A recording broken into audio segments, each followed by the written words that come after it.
Namaste. 21st of March 2023 marks 100 years of Mataji, as she is very, very fondly known by her followers, Srimati Nirmala Devi ji, the founder and perhaps the propagator of Sahaja Yoga.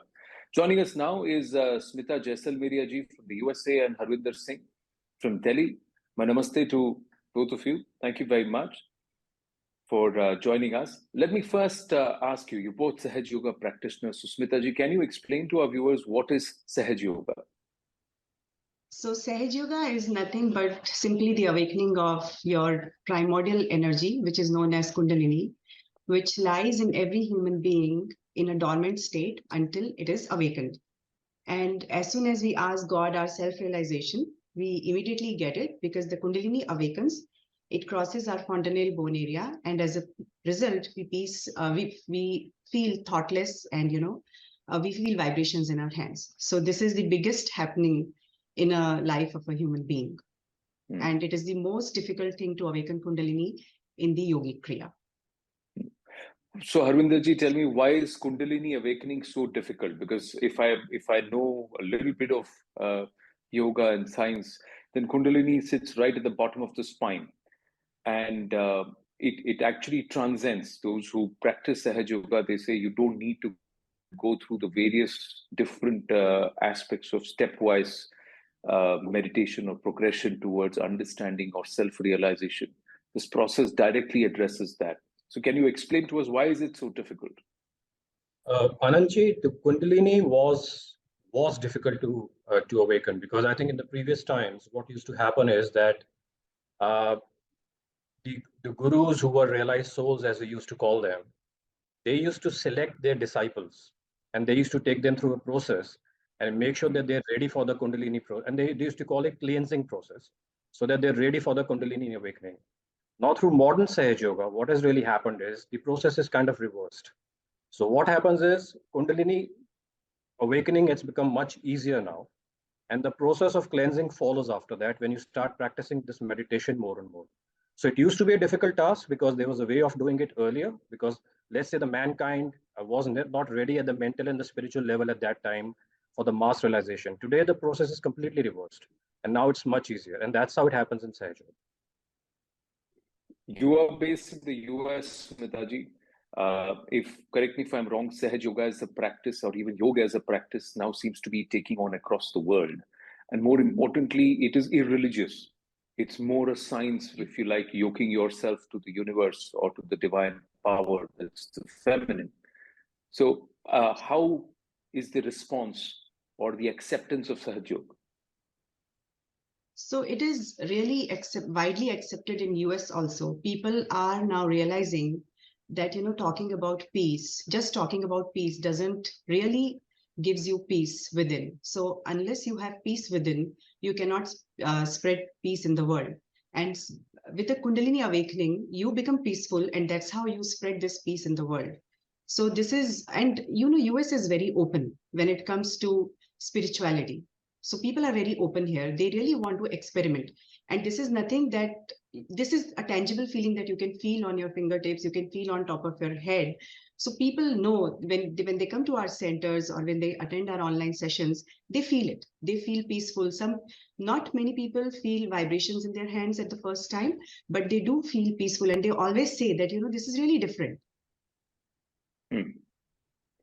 But Harvinder ji, how is life different before and after you practice Sahaja Yoga? Because you said it's like reverse the process. So you don't need to cleanse yourself first to get to the stage where you can awaken your Kundalini. You awaken your Kundalini and then cleanse yourself. So how is life different? Anandji, let me just put it this way. It is a living process, and it transforms you. So it's like you sow a seed, it becomes a plant, it becomes a tree. It takes a little bit of a time. And similarly, human beings grow. So when you talk about evolution, Sahaja Yoga, in terms of it's your internal growth, it's your internal evolution towards spiritual growth. It takes a bit of time, and it's not a magical process. Nothing will happen overnight to you, but it can happen within a week, depending on how dedicatedly you're doing it every day, because you need to bring it in practice. In terms of the changes, I would say from the mental level to the emotional level to the spiritual level, it is a stage that you see, the transformation that you see almost every day. So I've been practicing Sahaja Yoga for the past 17 years. Mentally, it makes you very, very resilient. Emotionally, it makes you very strong in terms of dealing with the circumstances, the situations. It brings you back to balance in terms of when things are affecting you badly. And then spiritually, depending what kind of desire you have to grow in the spiritual world and your spiritual life, it helps you further to grow. And the best part is it is tangible. It is not about giving lectures. It's not about following a certain code or whatever it is. It is tangible that you can really feel on your system, on your body, on your nervous system, like you feel summers or winters, you feel different kind of weather. Similarly, you can feel it. So it's very, very tangible. And that's how you keep growing and you keep experiencing that transformation every day. So you are saying that there is one in your day-to-day life, how it affects your life. The other one is the progression that you want to make from material to the spiritual. So go beyond what your current worldly desires and what your aspirations are. But what is the state of Vilamb, Smitaji? And academically, if you were to explain to somebody, how would you explain it? So when your Kundalini awakens, it takes you from the central channel and it brings you into a balance. So as a result, when Kundalini awakens, you become thoughtless.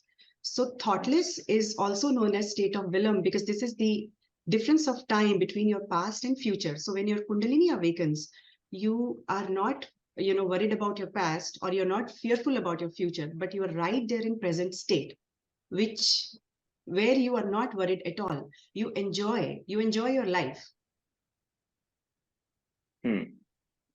But this is when you're saying, if I'm not worried about the past, I'm not worried about the future, Arvinderji, that means I'm getting into a state where there is no thought. So I'm getting into a state of awareness of being without thinking, or you're somewhere your mind is not doing the dance that it does always. So, but how does that help a common man? See, what happens is a lot of people, when I talk to about Sahaja Yoga, and the first thing we talk about thoughtless awareness, and people say, we are in business, I have a job. How can we live without thoughts? We need to plan in the future, we need to strategize and all those things. So the simple difference is, it's not that you stop thinking. You don't get attached to unnecessary thoughts. You can still plan, you get clarity of thoughts, you get clarity of mind, you get that balance. And it's like there's an anchor inside you. So you are attached to a work, you attached to a certain, let's say a certain project, you're doing a certain amount of work. And then end of the day, you need to come back to yourself saying that, okay, that's a slot that I've filled in. That's a part of the work that I've done, but it's not my life. I need to come back and bring myself into balance. And that's where Sahaja Yoga helps you, because there's a system inside you. As Smitaji were talking about, there's a system. It's like your roots. So when Kundalini rises, and I don't know if you probably got a chance to look at it. I'm sure you did. There are chakras, there are nadis, as we call them. It cleanses them. So it's like you're pouring water on the roots every day through your meditation. It is cleansing your system every day. It is bringing you back into the balance, and then you're ready for the next day. So you talked about material world. You talked about the thoughtless awareness. It's not that you next day stop thinking about money and all that. It's not that. But you don't get attached to these things. You need them. You need them for a certain way. They need to serve you, and that's about it. So system comes back to balance, and then you're able to do your whatever day-to-day things that you have to do, staying in this particular human life. So you don't need to change anything in your lifestyle. So nothing has to change there. I hope Nothing that changes, answers. but yeah, somewhere, because I have, I dwell into, and I understand where you're coming from. Somewhere you're trying to say that you don't get rid of all your attachments, but you also develop a sense of detachment. So that means that there are certain things that you have to do, but you don't let those dictate you. You work as is required. Correct me if I'm wrong, Smitaji. The other aspect is of self-realization. How does one get associated? Is this a course? Do I have to pay for it? Or can I just come to the institute or just join? Take us through your journey also. So self-realization in Sahaja Yoga is done by the grace of Shri Mataji Nirmala Devi. She started this in 1917 in India. And when we sit in front of Shri Mataji's photograph, we spread our hands like this and we ask Mother to awaken our Kundalini, which is our divine inner energy, and it awakens. And then, you as a result, you feel, it's a tangible feeling, as Harvinderji said. You feel it on your fingertips, you feel it on your head. Some people feel it within the subtle system, they feel different things. So every human being feels it differently, but there's always a tangible feeling. So you can come to the centers. We have centers all over the world. We have centers in India. you can go to our website, nirmaldham.org, and you can see where the centers are. If you cannot visit our centers, you can do it online also. You can, look at Shri Mataji's photo, open your hands, and ask Mother to give your self-realization. So that's how you can get your self-realization. And it is free. So there is no membership in Sahaja Yoga. There is no charge. I've been practicing Sahaja Yoga since I was in 8th grade. And Wow. I've never paid until now anything. But how is it? How do you see yourself? And if I may ask you a little more, Smitaji, how do you see yourself different from those who don't practice Sahaja Yoga? You're living with them, you're mingling with them, you have your own life. How are you different, or how is it different? Sure. So I'm in corporate world for almost 18 years now. And you know how corporate world is. It is so much stressful, right? You work endless hours. So how Sahaja Yoga helps me is I start my day with 10 minutes meditation. And you don't have to sit hours for hours or anything like that. You just have to sit 10, 15 minutes in the morning whenever you get time. So that, as Harvinderji said, that basically brings me to myself. And I'm my own guru. I don't have to follow anybody. I don't have to ask anybody, how my future is going to be or how my day is going to be. I can do it myself, feeling my subtle system on my fingertips. So it has really helped me. Believe me, I am not stressful at all. At the end of the day, I just meditate for 5-10 minutes and everything goes away. And again, you start your new day. And since you're in corporate world, you're managing projects and everything, you need to plan. You need to work with the team late in the night. You need to work with the client in the morning. But, it really helps. And I really want people to, come forward and try this. There is no harm in trying. It's free. It is not, it is not taking away anything from you. As Harvinderji said, you don't have to change any food habit, any lifestyle. You just do it as you are. And how regular do you have to be, Harvinderji? And tell me about your experience and your involvement with Mataji, your engagement with her, and how would you remember her? Ananji, my journey started about 17 years back. I was like many other people. I was a little critical about things in terms of and I've been actually trying to do a lot of things. People talk about spirituality and you try different things and you really don't understand the meaning of spirituality. I'm talking about myself, and I was trying to figure out what spirituality really means. Hearing out somebody, reading scriptures and all those things will not solve the purpose, because unless you really feel it. So I tried various different things. Then I got into Sahaja Yoga. And to tell you the fact, because Sahaja Yoga is also, it has a lot of benefits towards the health. So I was kind of forced into it because my son, who's 19 today, he was 3 at that time. He was diagnosed with leukemia. And it was almost untreatable. We kind of circulated the whole report all over the world. My brother is in Melbourne. We showed some doctors over there, and they said it's a very young child. He is weak. We cannot perform normal process on him. So I was kind of cornered at that time. And then I met somebody. My wife was actually doing it Sahaja Yoga before me, in any case. And she's been kind of telling me to do it. And I said, okay, let the time come and I'll do it. But today, not today. So I've been kind of postponing that process. But when I was kind of forced to a corner because of my son, I started doing this meditation. And we are talking about vibrations. And, in day-to-day life, we talk about vibes and vibrations, but this is really tangible. When you start feeling this cool air, and this is a healing power of Sahaja Yoga. Sahaja Yoga has got many aspects, and one is the healing power. So when I started doing it, my wife was doing it, when we were actually passing on these vibrations to my kid, and he was actually back to normal within 3 to 4 months. The same doctors who looked at the report 3 or 4 months back, they could not believe it's the same child. And today is 19, he's doing very well, he's in college, and everything seems to be okay. So that's how my journey started.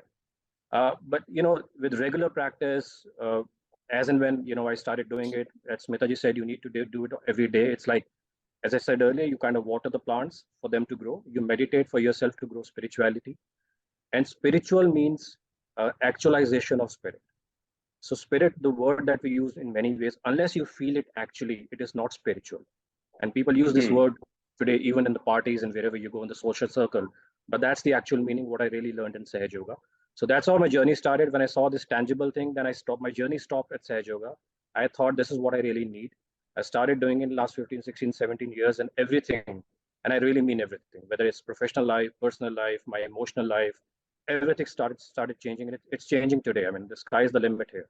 Every day you see transformation in yourself, and that's how the journey started, and that's how it goes.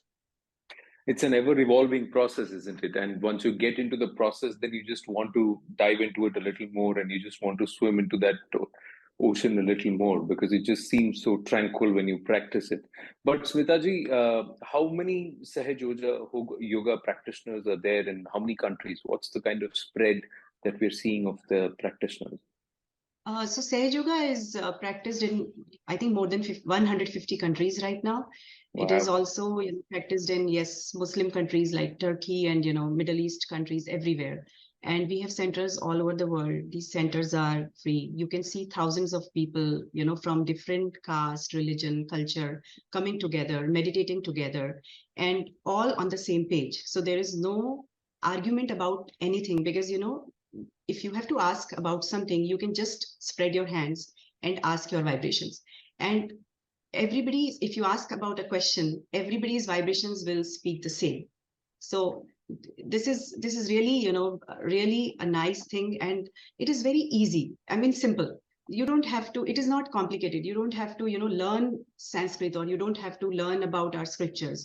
It's Kundalini that will teach you as it goes up. It teaches you, it purifies you. But how elaborate, how compact is the whole process, Harvinderji? Every day, how much time do you need to spend meditating? Is it a daily process? You do it a few days in a week? How does it work? So Anandji, when you start this process, when you initiate it for the first time, you need to go through a certain process, because what happens is that there are chakras, or as we call them, energy centers, or in scientific language, we call them plexuses. Those need to be triggered. So that takes a certain amount of process, few steps, but that's only on the first time. Once that is triggered, your Kundalini has awakened. It goes through your last chakra here, and you start feeling that cool breeze in your hand and on top of your head. Now that's the first time. What happens is, as I said, it's a living process. If you don't follow it, it goes back to the sacrum bone, as you rightly said, right underneath your backbone, and then it settles down here. It is dormant, but it is not dead. It is dormant, and it's running your all the systems. So everything that is automatic, as science would call it, autonomous nervous system, it is running that system, whether it's your digestion, heartbeat, kidney function, you name it, everything in your system. But while it is dormant, it's doing that. So to keep it awakened, to make sure that this process is there, and then you reap the benefits every day, you just need to practice it every day. I would say it's totally up to you. It's totally your desire. Give it about 10 minutes. But what happens is, when you sit for the meditation, you are inundated with thoughts. It takes time for you to settle down. The good part about Sahaja Yoga is that you don't need to concentrate anywhere. So the moment you sit with your desire that I need to meditate, I need to connect with the higher force, the Kundalini starts rising automatically. It takes your attention to that level that don't need to force yourself to focus on something. So that's the best part. Usually meditation, the misconception about meditations are, you need to focus on a mantra, you need to focus here, you need to focus there, and you don't think. And when you try not to think, all sorts of thoughts come to you. So this takes you to that level where you automatically, slowly, you start getting away with those thoughts, and then you're meditating. Once you have practiced this for a while, I would say 10 to 15 minutes a day would suffice in the morning. And I do it before I go to bed for about 5 minutes. It again brings me back to the balance.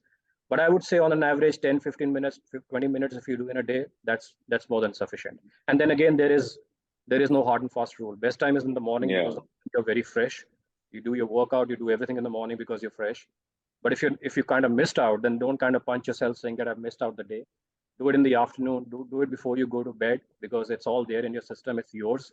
Just do it anytime, but try to do it every day. That's the best thing I would say. So whenever you can take out 15, 20 minutes and you can put the practice into place, do it, but try and do it on a regular basis.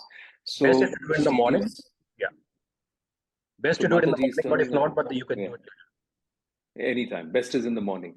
So Mataji's 100th birthday, there are celebrations across the board. So what's the message to the seekers, and what kind of celebrations, Mataji? So we're celebrating her 100th birthday. We are doing open houses, where people can come and see what Sahaja Yoga is, how what Shri Mataji did in her life, how she, spread this Sahaja Yoga. So her message was, she wanted each and every human being to at least get their self-realization, minimum of minimum. So we would, through this program, we would like to convey her message to all the seekers, all the people of this world, of India, that please come and get your self-realization. If you cannot come to center, you can visit our online websites. You can, attend it there, or you can just open Shri Matajis photo wherever you are and, ask your self-realization. Get your self-realization, because this is the only way we can achieve peace within, we can achieve peace in the world. So this is what Shri Mataji wanted. It's a phenomenal message. And final word, Harvinderji, the fact is that this cuts across all faiths, doesn't it? It crosses all theological boundaries, because it's just you with yourself. It's just connecting you with your own, what's there inside your body, the energy that's there inside your body. You're right. And it's not, you don't have to be following a certain religion or a faith to do that. Sahaj means Sahaja, Sat Janma. It is born with you. It's your birthright. And yoga means union with divine. So anybody, whatever your background is immaterial. It is inside you. You have to do it for yourself. It is not an obligation, but you should do it, I would say. And just to add to the message, what Smitaji was saying, I mean, we know the world is all chaotic around us after the pandemic. We have these wars and everything else. It's all part of an internal system that is forcing human beings to do that. And the only way to transform yourself is getting transformed from inside. And all these things are affecting, you talk about mental health and all these things. And I know your channel covers that a lot as well in terms of mental health. And what is really happening is that the problem is inside, and what we're trying to treat the system, system from the outside, the symptoms from the outside. So Sahaja Yoga is treating you from inside. So I would say right from your internal transformation, peace, health, extending up to the issues which are external, it's all coming from inside. And I think once you start practicing it, I think it'll bring about a lot of balance inside and out in the outside world if we all do that. So that's the message, I would say. Yeah, it's a fantastic message, and it's a great concept, because it's very clearly steeped in science and rooted in science. And this is something which everybody realizes, that there is something that powers our systems. There is something, like you said, there are automative and involuntary aspects of our body which is continuously in motion, and there needs to be a battery or an energy source that's got to power that. And if you're going to activate that, and if you're going to realize that and use it to your full potential, then why not? Everybody needs that, doesn't it? Isn't it? Smitaji and Harvinderji, thank you very much, and all the very best to you and to the entire team at Nirmal Dham and Sahaja Yoga followers. Thank you very, very much. Thank you so much for inviting us. Thank you.